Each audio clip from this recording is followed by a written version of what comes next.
یقول سبحان اللہ ماذا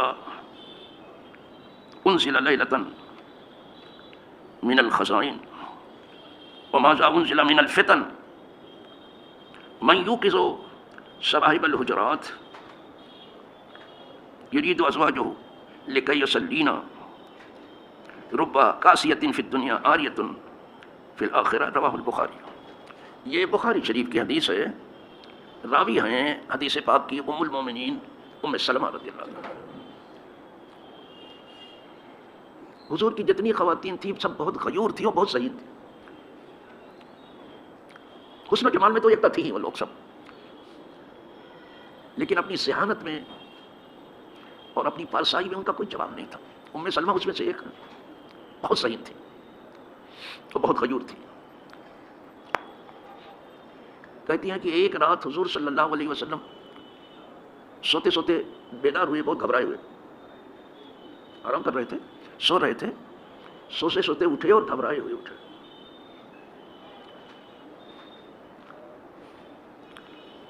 جب گھبرائے ہوئے اٹھے تو کہتے تھے سبحان اللہ، باقی ہے اللہ کے لیے، باقی ہے اللہ کے لیے۔ ماذا انزل اللیلۃ من الخزائن، کیا کچھ اتارا گیا اس رات خزانوں سے، رات میں خزانوں کی بارش ہوئی۔ اللہ کی عطا دن کو بھی جاری رہتی ہے، رات کو بھی جاری رہتی ہے۔ تو جو بارش خزانے رحمت کی ہو رہی تھی تو حضور دیکھ رہے تھے کہ خزانے برس رہے ہیں، جس کے نصیب میں لکھا رہتا ملتا ہے۔ اور کہا کیا کچھ اس رات میں فتنے برس رہے تھے، خزانے بھی برس رہے تھے اور فتنے بھی برس رہے تھے، اور دونوں نگاہ نبوت میں تھے۔ بہت مالداری نہ بہت اچھی ہے نہ بہت بری ہے، برابر ہے۔ اگر جائز راہ سے اس نے مال کمایا ہے کچھ برا نہیں ہے، اور جائز راہ میں وہ خرچ کر رہا ہے تو کچھ برا نہیں، چاہے جتنا مالدار ہو۔ لیکن ناجائز راہ سے اس نے کمایا ہے جو اللہ کو پسند نہیں، نہ اللہ کے رسول کو پسند، اور ناجائز راہ میں خرچ کر رہا ہے تو اس کے لیے برا۔ اب آپ دنیائے عرب میں دیکھیں جو کچھ حضور نے دیکھا تھا کہ بارش خزانوں کی ہو رہی، وہ سب ہے وہاں۔ اس بارش میں نہانے کے لیے ٹرمپ امریکہ چھوڑ کر کے یہاں چلا آیا، خزانوں میں نہانے کے لیے، اور نہلانے والے یہ سعودی عرب ہے، قطر ہے اور دبئی ہے۔ 600 ارب ڈالر سعودی عرب نے دیا، اور پاکستان نے جب قرض مانگا تو کل 1.5 ارب دیا۔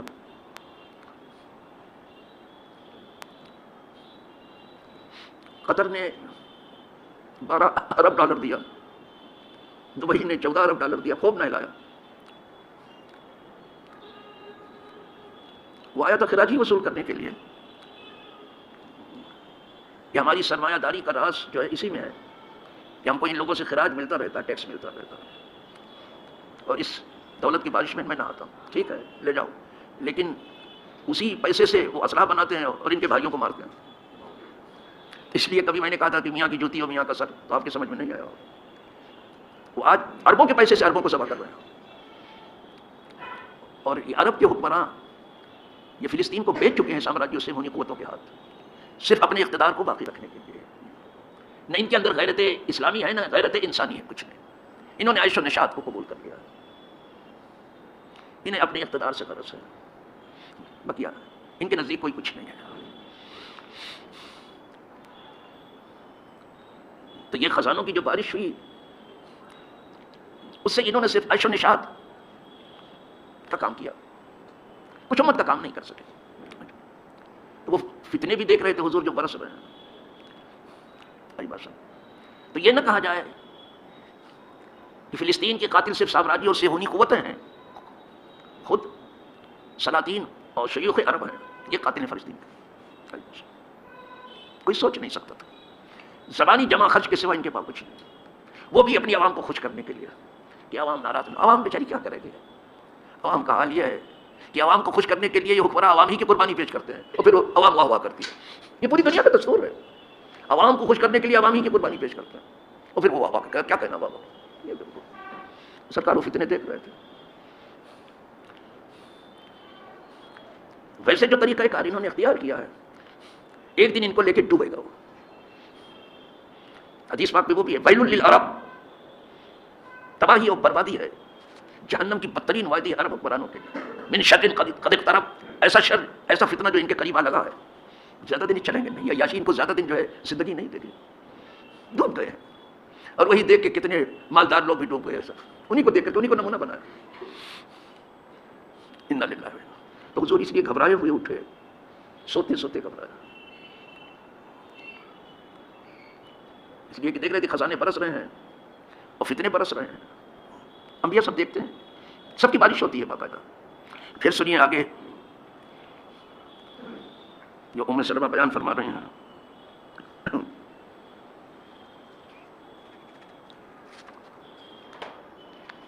دیکھو یہ کدھر ہے، یہی ہے۔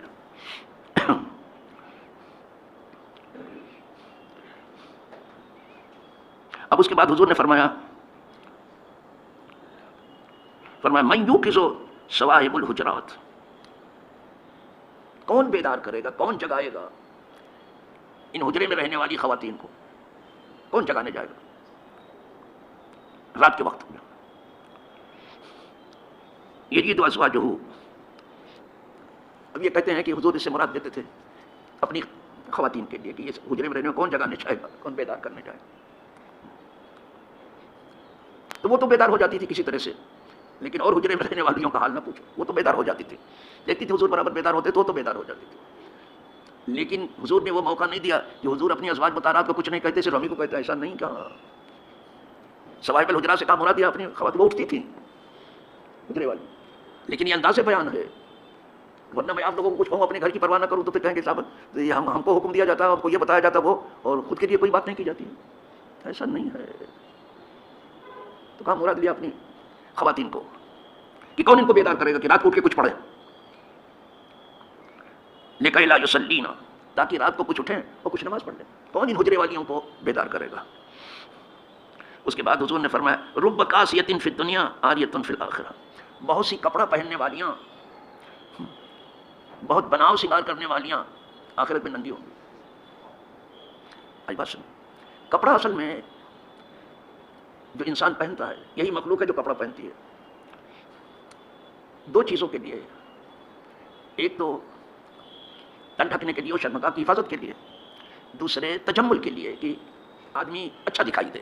قدرت چاہتی ہے جب اس نے اچھا پیدا کیا سب کو تو تم کو اچھا دیکھنا چاہتی ہے۔ اللہ جمیل و یحب الجمال، اللہ خود بہت خوبصورت ہے، خوبصورتی کو پسند کرتا ہے، کارٹون بنے مت گھومو، جب اپنے بناؤ شکار کرو، نماز میں بھی آڈر ہے لیکن یہاں چڈی پہن کے چلے آتے ہیں، پنجابی پہن کے چلے آتے ہیں، اب ان کو پتہ ہی نہیں ہے۔ قدرت چاہتی تھوڑا بناؤ شکار کر کے میرے گھر، شادی میں جائیں گے تو پھر دیکھو بٹھاٹ، اور خدا کے گھر میں گنجی پہن کے چلے آئے، معمولی لباس پہن کے، قدر نہیں کی اللہ کی اس دربار کی۔ لکھا ہے کہ جس کپڑے کو پہن کر کے بڑی محفل میں تم نہ جا سکو، اس میں آنا نماز میں مکروہ، اللہ کے گھر کیسے چلے آئے؟ کیا پڑھا نہیں آپ نے خصوصی زینتکم عند کل مسجد، یہ کلام پڑھا، اپنے کو خوب آراستہ کرو ہر مسجد میں جانے کے موقع پر۔ کیوں نہ آراستہ کرتا ہے؟ تو گنجی پہن لے، تو بنیاد پہن لے، چل دیا صاحب، قدر نہیں کی، سمجھ نہیں آئی ان کو۔ تو لباس دو چیز کے لیے ہے، ایک شرمگاہ کی حفاظت کے لیے، دوسرے حسن و جمال کے لیے۔ اگر یہ دونوں ضرورتیں لباس سے پوری ہو گئی تو صحیح معنی وہ لباس ہے، انشاءاللہ یہاں بھی ہے وہاں بھی رہے گا یہ لباس، سمجھ میں۔ اور اگر لباس کی صرف ایک ضرورت پوری ہوئی دوسری نہیں پوری ہوئی تو ڈر ہے کہ یہاں رہے وہاں نہ رہے، لباس ننگا ہو جائے۔ حضرت آدم علیہ السلام کے واقعے میں آپ نے سنا ہوگا کہ جب بھول چوک سے آپ اس درخت سے تھوڑا سا کھا چکے تھے جس سے روکا گیا تھا، تو سب سے پہلے جو کچھ وہ لباس ہی اترا تھا، معلوم ہوا کہ اصل لباس آدمی کا خدا کی فرما برداری ہے، اس کے رسول کی سنت ادا، اصل لباس التقویٰ اسے کہتے ہیں، یہ پرہیزگاری کا لباس ہے، وہ لباس التقویٰ ذالک خیر، جو پرہیزگاری کا لباس ہے، یہ لباس پرہیزگاری چاہتا ہے، پرہیزگاری کا لباس ہے تو یہاں بھی ہے وہاں بھی رہے گا، اور اگر صرف دکھانے کے لیے ہے دنیا کو تو بہت خطرات ہیں کہ یہاں تو لباس ہے وہاں ننگے ہو جائیں گے۔ اللہ ننگا نہ کرے کسی کو، اللہ ہر لباس پہننے والے کو پرہیزگاری عطا کرے، یہاں بہت محتاط رہنا ہے، بخاری شریف کی حدیث ہے۔ اور یہ نہیں کہا کہ ایک دو، بہت سی عورتیں ایسی ہیں کہ یہاں پہنتی وہاں ننگے ہو جائیں گے، اس لیے کہ انہوں نے لباس کا مقصد نہیں سمجھا اور وہ مقصد پورا نہیں کیا انہوں نے کہ لباس کس لیے تھا، اپنی عزت کی حفاظت نہیں کی اور خدا کی فرمانبرداری نہیں کی انہوں نے، اس سے کوئی اور ہی کام لیا لباس سے تو ننگا ہو جانے کا خطرہ ہے۔ سب سے پہلے لباس ہی اترا تھا، حضرت آدم کا لباس بھی اتر گیا تھا، تو دونوں جو جنت کے پتوں سے اپنی شرمگاہ کو ڈھک رہے تھے. معلوم ہوا کہ اصل لباس ہمارے جسم پر وہ ہے جو تقویٰ پرہیزگاری کا اصل لباس. خدا وہ لباس سب کو عطا کرے. وہ لباس جو یہاں رہے وہاں اتر جائے وہ ٹھیک نہیں ہے. لباس تقویٰ ضروری. خدا سب کو تقوی کا لباس بنا دے. اچھی بات ہے. ایک حدیث ہو گئی. ایک اور سن لیجیے.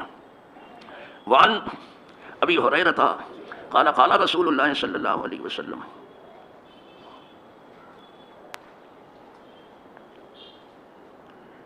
ينزل ربنا تبارك وتعالى كل ليلة إلى السماء الدنيا حين يبقى ثلث الليل الآخر يقول من يدعوني فأستجيب له من يسألني فأوتيه من يستغفرني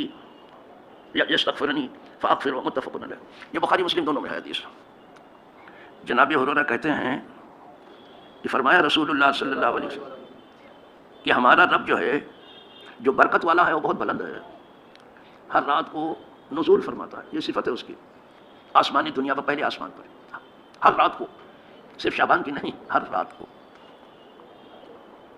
کل لیلۃ آسمانوں سے پہلے آسمان. حین یبقی ثلث اللیل. یہ کب ہوتا ہے؟ جب تہائی رات باقی رہتی ہے. رات کو 3 حصے میں بانٹ دیجیے, جیسے وہ 12 گھنٹے کی ہے تو جب 8 گھنٹہ گزر جائے اس کے بعد یہ ہوتا ہے تہائی رات. آخری جو ہے تہائی رات کے آخری حصے میں وہ قدرت نزول فرماتی ہے پہلے آسمان پر, جسے آسمان دنیا کہتے ہیں. تو کیا کہتا ہے پہلے آسمان سے؟ کیا یعنی تجلی ہونا شروع ہو گئی ہے. کہتا ہے کہ من یدعونی فاستجیب له. مجھ سے کون دعا مانگ رہا ہے میں قبول کروں اس کو. وہ خود ہی کہتا ہے کوئی دعا مانگنے والا میں قبول کر لوں. یہ ہر رات کو ہوتا ہے. جبھی تو امت کے لیے بھی حضور زور دیتے تھے کہ تھوڑا اٹھنا سیکھو آپ لوگ. ارے جو بیمار ہیں ان کی بات چھوڑو, جو کمزور ہیں ان کی بات چھوڑو, لیکن جو کر سکتے کریں. کون مجھ سے مانگتا ہے, دعا مانگتا ہے, میں اسے قبول کروں. من یسألنی فأعطیہ. مجھ سے کون سوال کرتا ہے میں اس کا سوال پورا کر دوں. خود ہی کہتا ہے. یہ ہر رات ہوتا ہے. ہم لوگ شعبان کی جو ہے چوتھی کو ایسا کرتے ہیں, پھر رات بھر تجلی ہوتی ہے. اس میں رات بھر تجلی, اس میں رات کی تہائی حصے کے آخر میں تجلی ہوتی ہے. یہی بات سمجھو. اور فرماتا ہے کہ میں یستغفرنی فاغفرہ. مجھ سے کون معافی مانگتا میں اس کو معاف کر دوں. یہ بخاری میں بھی ہے, مسلم میں بھی ہے. تو معلوم ہوا کہ رات کا جو تہائی آخری حصہ ہے بڑا عظیم ہے. اس میں قدرت تجلی فرماتی ہے. اور بندے سے کہتی تو کوئی دعا کرتا ہے نا تو میں سنوں گا, قبول کر لوں. کوئی چیز مانگتا ہے میں دے دوں گا تجھے. خود ہی کہتا. اور یہ ناممکن ہے کہ کہے اور نہ دے, بالکل دے گا. معافی مانگتا ہے گناہ کی, معافی کر دوں گا تو چاہے جیسا گناہ ہو. اس کے جیسا کوئی معاف کرنے والا نہیں, اس کے جیسا کوئی دینے والا نہیں, اس کے جیسا کوئی سننے والا نہیں, اس کے جیسا. وہ خود ہی کہتا ہے مانگو. اسی لیے جو ہے یہ باب ہی چل رہا ہے کہ حضور خود تو اٹھتے تھے رات کے آخری سے, چاہتے تھے کہ امت بھی اٹھ کر کے کچھ کرے. یہ باب اسی بارے میں ہے. تو آج 2 حدیثیں سن لی. خدا کرے کہ اللہ پاک سب کو توفیق دے کہ وہ کچھ کریں, کچھ کریں. ویسے بعض لوگوں نے مجھ سے کہا کہ میں نے جب آپ سے یہ سن لیا رات کو تو ہم نے شروع کر دیا رات کو اٹھنا. ایسا نہیں ہے کہ سب زمین پر گرے, سب لوگ دامن جھاڑ کے نہیں, کچھ لوگ جس کے نصیب میں عمل کرنا شروع کر دیتے. خدا کرے سب کو عمل کی توفیق ملے. وآخر دعوانا الحمدللہ.